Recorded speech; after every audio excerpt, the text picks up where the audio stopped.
மகிழ்ச்சியாக இருக்கிறது. பிறந்த ஊருக்கு புகழை தேட வேண்டும், வளர்ந்த நாட்டுக்கு பெருமை தேட வேண்டும். ஐயா, உங்கள் வயது, ஏஜ் இஸ் எ நம்பர், அது ஒரு எண், அவ்வளோதான். கேசிஎஃப் என் நிறுவனத்தை 65 வயதிலே தொடங்கினார். ஏஜ் இஸ் எ நம்பர் என்று சொல்வார்கள். எனக்கு எவ்வளவு வயது இருக்கும் என்று நீ தெரிந்து கொள்ள வேண்டும். உன்னுடைய கணக்கு சரியாக இருக்குதா என்று பார்க்கலாம். எனக்கு எவ்வளவு வயது இருக்கும் என்று நினைக்கிறாய்?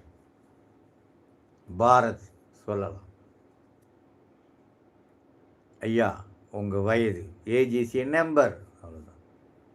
சாதனை செய்ய வேண்டுமென்றால் வயது முக்கியமல்ல என்று சொல்லுகிறார்கள். ஆகவே என்னுடைய வயது எதுவாக இருக்கும் என்று உன் கணக்கு சரியாகமா இருக்குமா என்று பார்க்கிறேன்.